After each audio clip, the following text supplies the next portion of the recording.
Hey there everybody, post-production Shadow here at the start of the video once again. Basically all I'm showing you here is just my my quest to get Spelunker to actually show up using the scout system. And yeah, it's basically kind of what I've been doing for like the past couple of days or so. Like for about a few hours, like a couple of hours or so. And yeah, not really finding it all that much.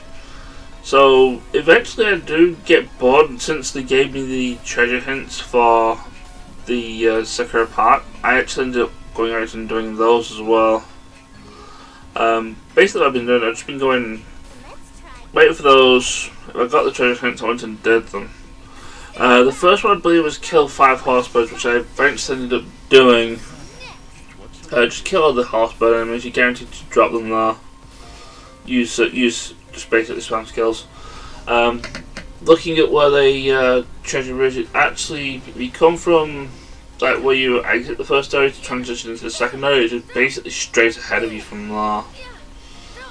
It's probably one of the most straightforward ones, and the item you get for it, the energy mate, is a item you need to upgrade your scouts. So I kind of want like a few of those, because I do want some scouts upgraded so I can do like any decent level grinding that I happen to need to do.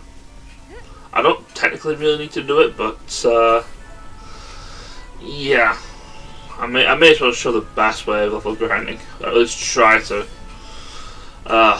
I'm just thinking about that place. It's not gonna be like, it's gonna be a nightmare to do and or deal with. But nevertheless, we got the I believe we ended up getting the second treasure hint for Sakura part, which is don't use any heat. Well, it's basically win battles without healing. And this ended up taking me like almost half an hour to do it, and the reason being was because I had Umi on the team at the time, and he would passively heal at the end of a fight. So yeah, since he technically always passively heals, you weren't ever going to get that done. So I had to take him out of the party. I put comp in here. Eventually did it, and then basically the easiest way to get the treasure is, because it's right at the entrance in that little pit I just showed you there. It's just leave and come back in. But once again, getting like zero luck with scouts for like another couple of things. I think at one point I was just dusting about looking at something else and the game crashed, so I ended up losing like a bunch of progress. But we eventually get Spelunker, and yeah, we're going to be doing that today. That's going to be fun. Anyway, post-production me signing out. I'll see you in the main game, I guess. Ciao!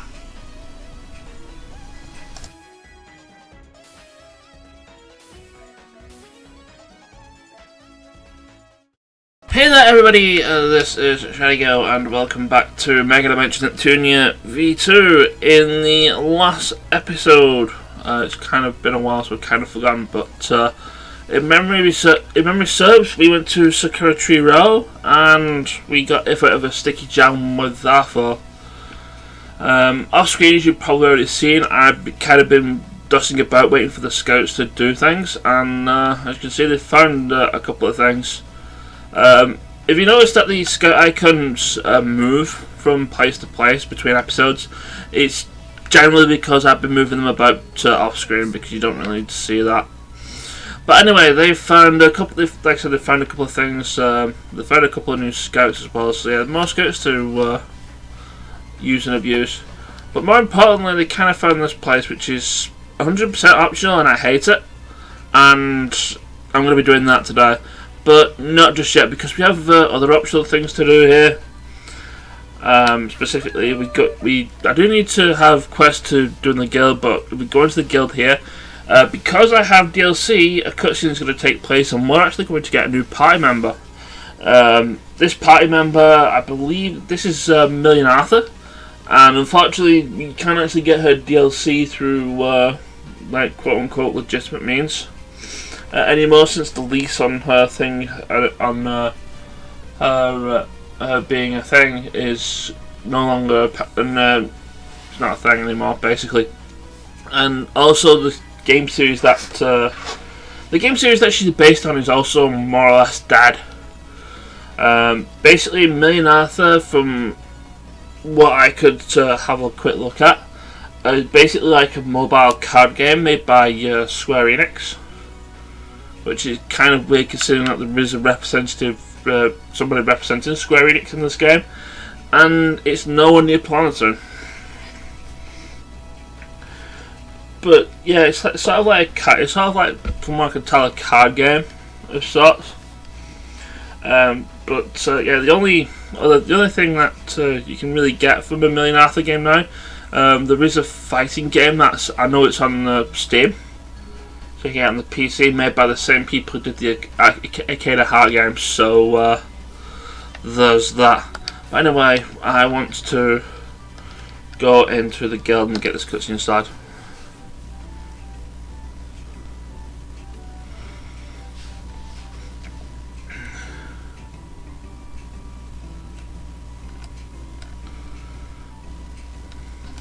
Meanwhile, Neptune gets herself in trouble by doing like things that she shouldn't be doing.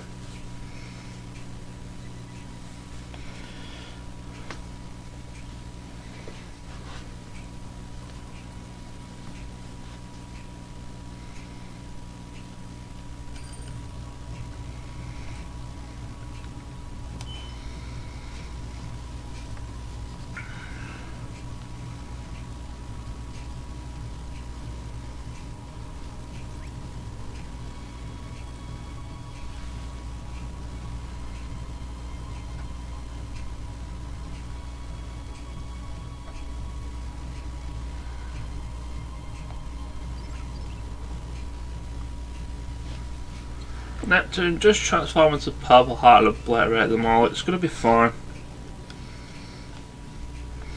Except, no, this is cutscene incompetence and Neptune's a bit of an idiot.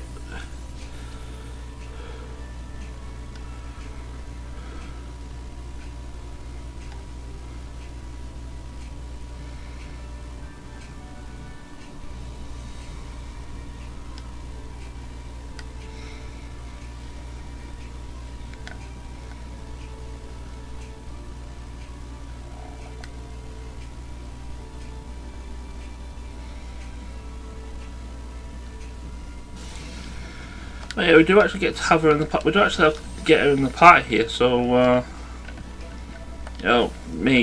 stop fiddling around with the controls and put her in the party.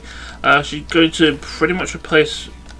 For now, I'm going to have her replace Nepgear in the party, probably until the end of the Planetary sub-story, because after then, I think that's when she starts getting her weapons, like new weapons in the shop. And like most characters in most DLC characters, aside from Nepgear, her weapons are ridiculously expensive. So I think after Planetary, it's kind of not really worth it until we can actually be able to afford like her stronger weapons, which is not going to be for a long time, I'm afraid. That being said, we do have her for this. We do have her for this fight, and like I said, since this is her DLC appearance, I need to make sure that she has the right things. She better not have the plant bracelet, if she doesn't kill. Like I said, I don't really want her to have the plant bracelet because it just keeps her in place, which is bad for her.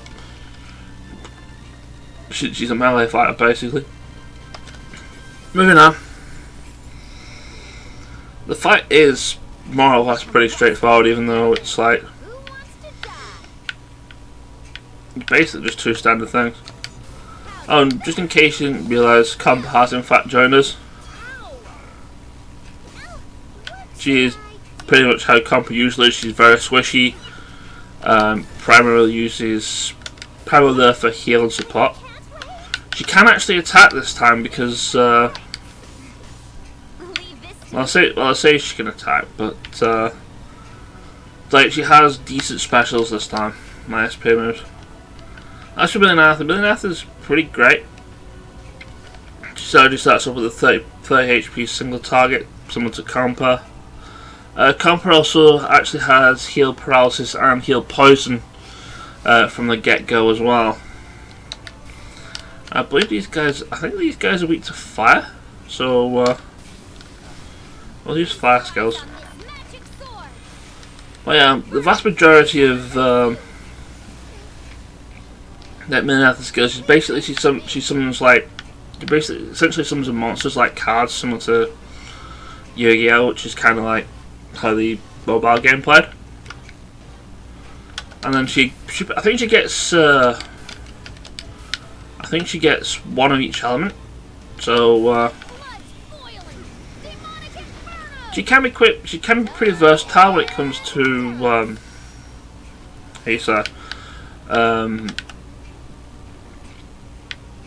with their elementals, but I've never really put elemental weaknesses into account. I just remember that I just remember like a lot of certain things are generally weak to fire.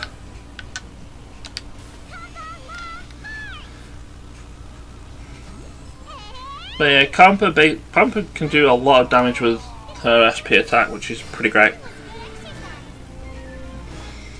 She's also stopped falling down and showing her pants, so in her victory pose as well. So there's that's also dealt with. See, those monsters weren't so hard in Neptune. So what were you complaining about? Anyway, I may as well just mention something about me and Arthur. Is that the main concept of the actual games in general is like there's basically 1 million like Arthurs, and it's basically they live in a place called I think it's Avalon or something like that, and there's 1 million of them, and one of them is like the true King Arthur or something so like that. Which is why sometimes Million Arthur herself refers to herself as a king rather than a queen. She also likes cute girls apparently, and this will come into apparent when certain extra cutscenes come into play.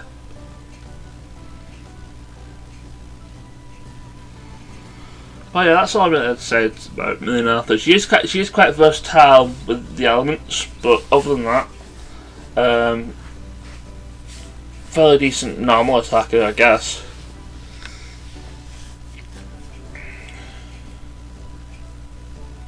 Oh no, yeah, it is. It's Britain, not Avalon.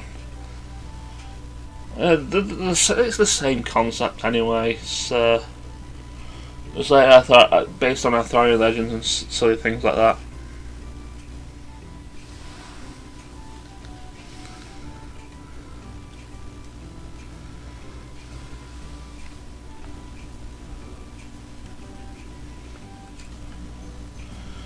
No, Neptune, I doubt there's 1 million Nep gears. There's probably 1 million Nep gear fan art, so about 3/4 of them alone.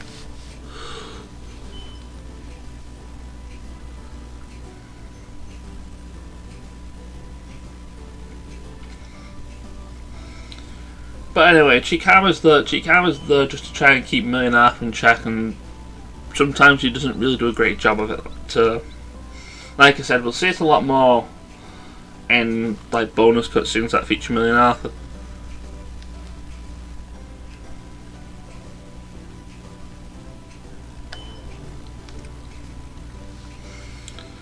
And really, that's all we need to say about that. The other thing that we're going to be doing in this episode, which is probably going to take the rest of the episode, is the new optional dungeon I found through scouting, and I'm not going to like it. I kind of don't really like it. There's 3 dungeons like that in the entire game, and these 3 dungeons are the only reason why I haven't actually got like the platinum on the PS4 version of the game, because they're actually pretty difficult. Even at this one, which is probably the easiest one, which can pretty much do it to this point.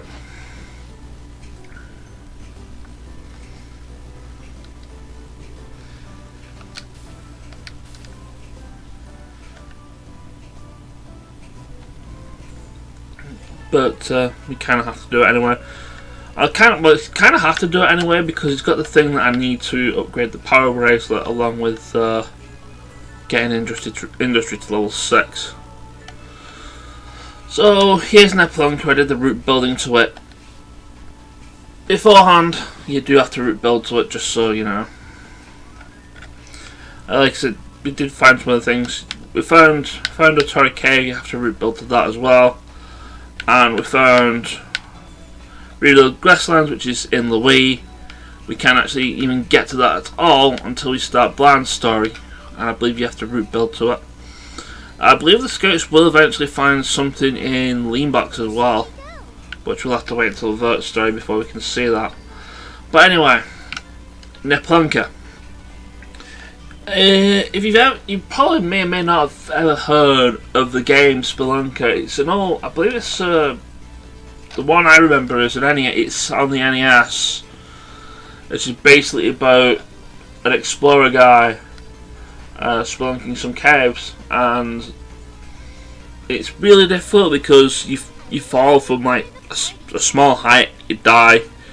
You just basically do anything and you die, including touching bat poop.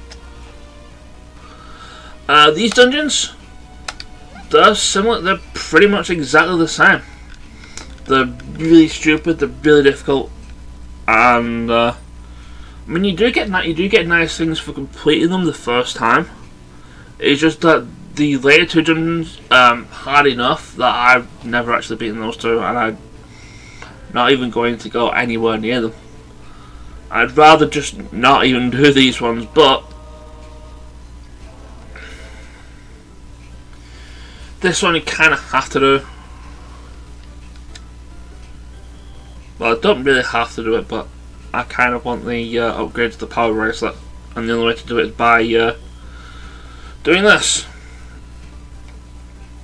So, basically, I've just mentioned all this, and the tutorial basically mentioned it as well. You start with 3 lives. You have an energy gauge. The energy gauge drops to 0, you die. You fall from a small height, you die. You fall into a pit, you die. You get touched by bat poop, you die. Steam vents, flames, dead. You do get enemy encounters here that drains the energy a little bit more. And you have 3 lives. If you lose all 3 lives, you game over. Even the game actually did warn you before the tutorial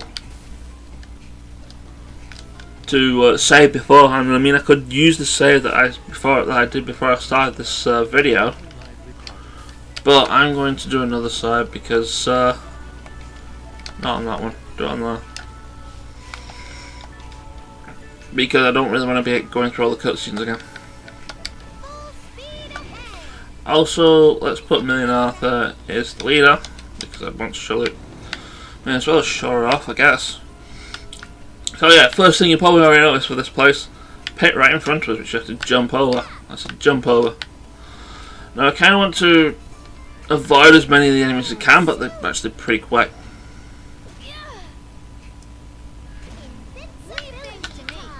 Well, they're really quick buggers. Nice thing is, for the most part, they're relatively weak, I want to say.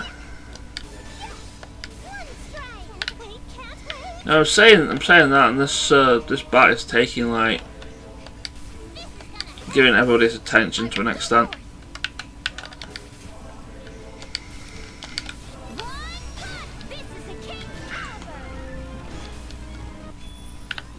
Oh yeah, that generally drains the thing a little bit more. You do get you do actually get things like once you've beaten the game. At least once I actually help out with dealing with Spelunker. But since we don't get them, since you don't get them till you beat the game.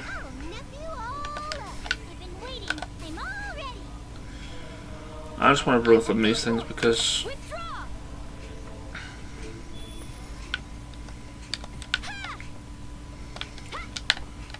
I just want to run away from them. Because I know where I'm going. The other way that would be going is just like, it's basically down. I think there's items down there, but It's not really worth it. Second area, jump over the gap. Grab this item while we're here. Jet button, which would be nice. Getting back attacked is not nice. Now then, who wants to die? I can't really run away. I'm just gonna like camp her because apparently she wasn't actually doing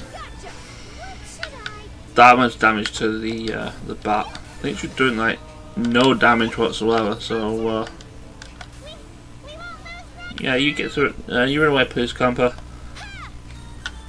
So that's the issue here. If you die, that happens, and you lose a life.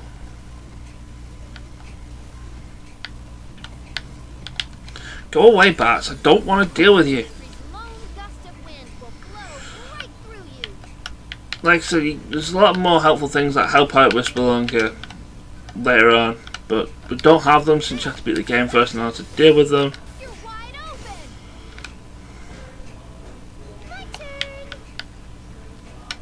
And since you have to beat the game, we kind of have to do this basically this way.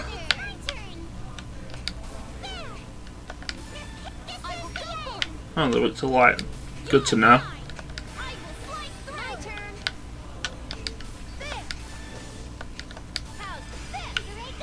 It makes sense to an extent, I guess. I think all the enemies are weak to light, 'cause I know the ghosts will be eventually find them. I know they're definitely weak to light. Alright, carefully, you've only got the one life, let's go. Jump over the thing, get to the next area. Next area, I want to go up there because there's an extra life. I can grab that relatively easily.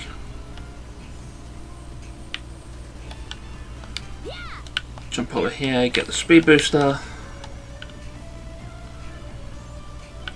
Don't rush on because you kind of have to. You kind of have to be careful because you've got to do these jumps here. And you're doing it with the speed booster, and well, that happens.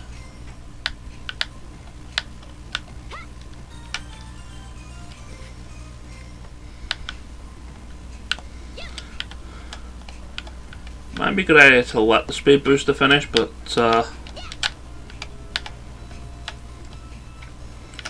yeah, this is basically my last life, and if I do, speed booster's finished.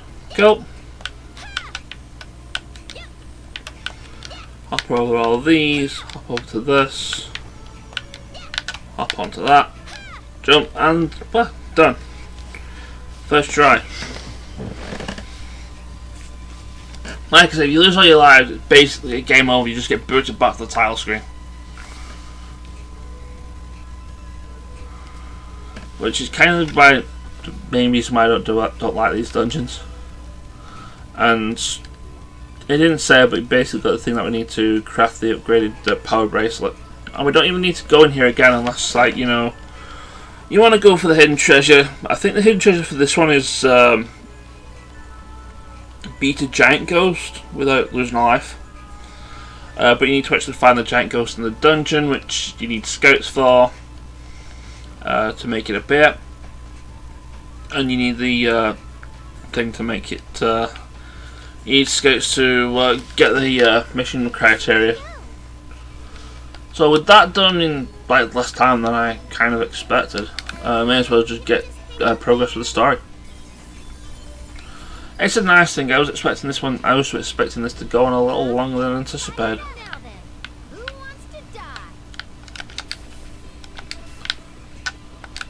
I can use SP here, it's fine.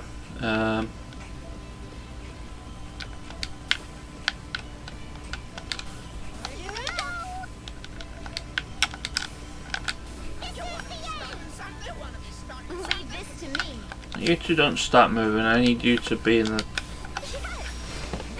a place where I can just murder him in the face.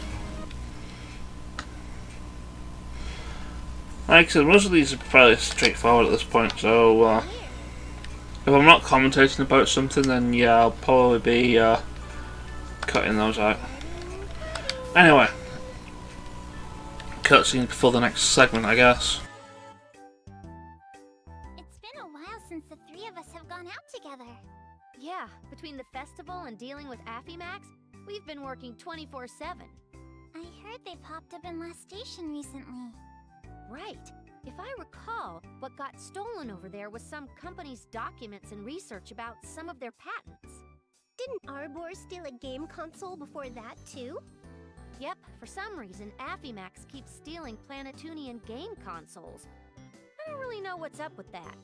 But people are starting to joke that the game consoles are the most valuable thing Planetoon has to offer.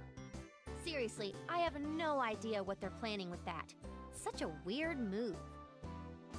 Ooh! A used game shop in a place like this? Chuko's super rare secondhand shop. Sounds like there might be some bargains. Let's take a peek. Oh, that shop. It opened pretty recently. They sell mostly a bunch of retro consoles and games. Be still, my beating heart. I have a feeling that a retro treasure exists within these walls. I can't believe this happened. Miss Sales Clerk Mouse, is something wrong? Oh, customers! Hello! Welcome to my shop. Actually, I'm sorry. I'm all closed up today. Closed? Did something happen? Yes, something awful. You see, all of my game merchandise was stolen. Could the culprit possibly be the secret organization? Highly probable. So, did you report this to the police? I just finished doing that. Okay, that's good. Then could you let us in on all the details? My name's IF. I work for the Basilicom. These other two are Neptune and Kampa. Nice to meet you. I'm the manager of the store, Chuko. That's an adorable name. It's nice to meet you too. I see. So when you came to work, the store was already in this state.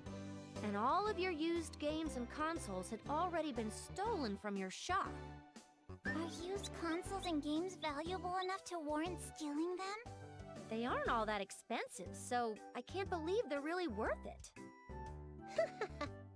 You guys don't understand the high values placed on retro games. It's these kind of titles that core fans keep forever because they're not made anymore. They can go for 10 times their original price. 10 times? Oh, that's nothing.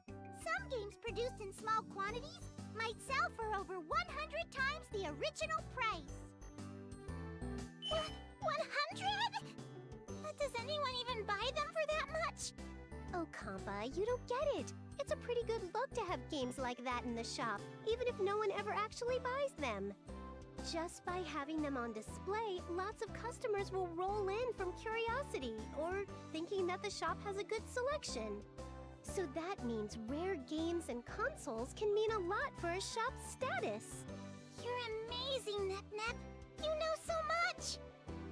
For that very reason, my shop had all kinds of rare consoles and games proudly on display in several cases.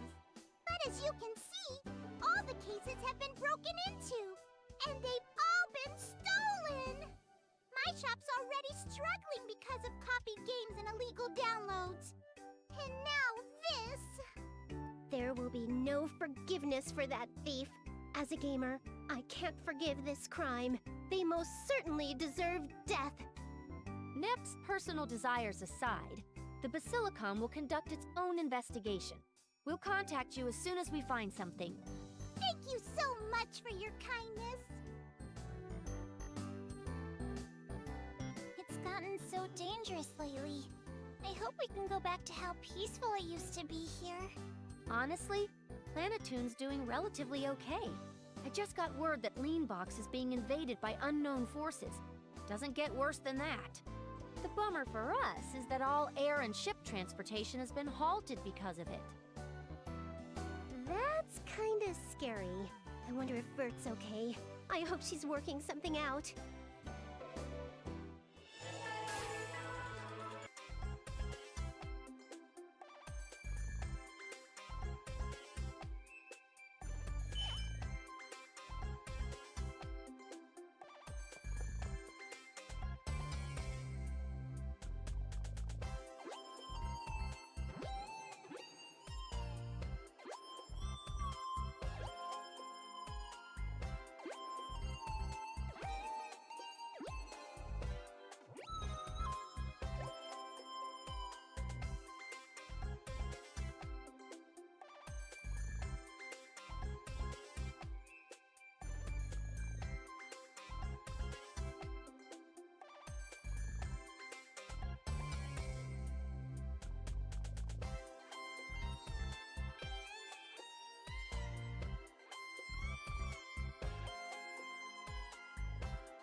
Hey, Otome, what's up? You're serious? Alright, got it. Thanks. Was that a work call? Did they find Affimax? No, that's not it. Remember that game shop that was just robbed? Apparently, someone just tried to sell a huge lot of stolen consoles and games at another shop. Doesn't get more suspicious than that. Then we can find the culprit using their ID. Well, unsurprisingly, when asked for their ID, they refused and ran off. But the person had some distinct features, so it's only a matter of time before they're caught. Well, by person, I mean mouse. The thief was a mouse? Yep, and from the description, that mouse is probably... Ouch! Owie, owie! I'm the one who's in pain! Watch where you're walking! I'm sorry. That voice, could it be? Huh? Kappa? Mr. Mouse? To run into my beloved Kappa in a place like this, it must be fate. Holy baloney! It's that mouse from all the other games! Let me explain. This rat's name is Warachu, and he's a small-time villain causing all sorts of trouble around the world. Having fallen head over heels for Kampa in an earlier encounter, he's been dealing with this unrequited love for quite some time now. Well, I'm sure it'll stay unrequited forever after this. You're not hurt, are you, Mr. Mouse? No, I'm fine. This is nothing compared to enduring the brute strength of those pesky CPUs. But I'm not important, Kappa. Are you injured too? Even if you've been severely wounded, I'd still marry you, so don't worry, Choo. You're so good at telling jokes. I'm not injured, so you can rest easy. I see, Choo. In a way, that's disappointing. Well, anyway, it's been a while, Mr. Mouse. Why are you here in Planetoon today? To resell stolen games, isn't it? All right, book 'em, Nepo. Neptune. Choo? What are you doing, Choo? We know you were trying to resell the merchandise you stole from a used games shop. How in the heck? But I didn't even show my ID in case my identity would be exposed. The suspect pool shrinks dramatically when a mouse is suspected. You're the only one who seems to commit any crimes. To think my popularity would come back to bite me. I'm not sure it was your popularity that did you in just now, little dude. But if I'm caught here, it'll be a slap in the face to all mice kind. Let me go! Ugh, that rat just licked my fingers! An opening to... Oh, crap! What are you doing, Iffy? Hey, he licked my fingers! That's disgusting and dirty! Gosh dang it, if we don't hurry, that dirty rat's gonna get away! No way am I gonna get caught by slowpokes like you, Choo! On second thought, maybe being caught by Kappa wouldn't be half bad. Wow! It's a giant mouse! Mommy, look! A giant mouse is running this way! Out of the way, Choo! Huh? Mommy! Darling, are you okay? Ugh, I hate human kids. They're so fragile, it's annoying, Choo! That rat just decked that little kid! He's the worst. But now, that girl's gonna show up. That girl? Hold it right there!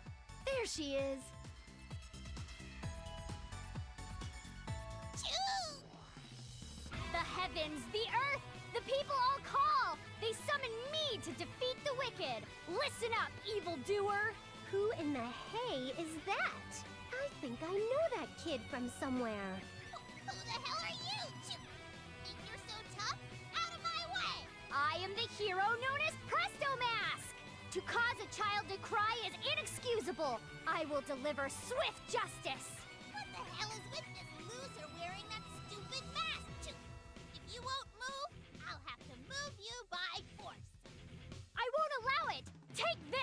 my special move, Presto Kick!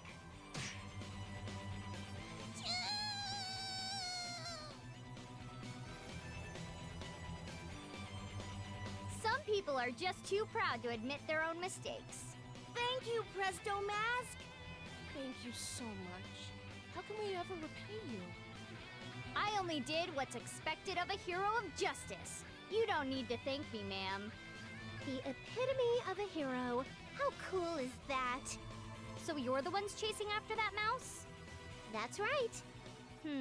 Never seen your face before. Then, as a first-time service, I'll lower the price to 1,000 credits. What? Did you just say 1,000 credits? Oh, I forgot to mention, but she takes money from anyone who's not a kid. No way. How can there be such a greedy hero? I don't even have any money. No money? Jeez, what a bum. Well, for this one time, and one time only, I'll treat it as a first-time free trial.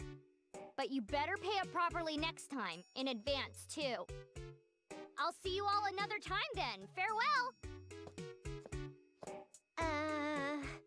Nep, you look more confused than a doggo bouncing around a leaf guard. Iffy, a hero just demanded money for her services. I feel like I just entered the Twilight Zone.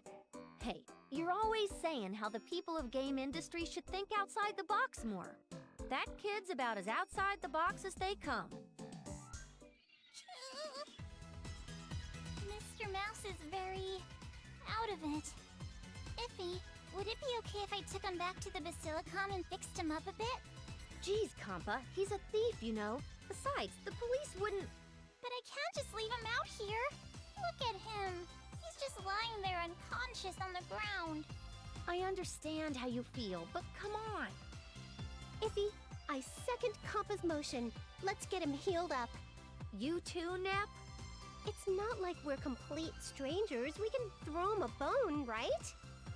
Besides, he's a little guy, but his network's probably pretty big. We might be able to get some more info about Affimax's next move. Well, I guess that's true. Not a bad idea coming from you, Nep. Oh, I know, right? Okay, so we'll hold him at the Basilicom temporarily as an important witness.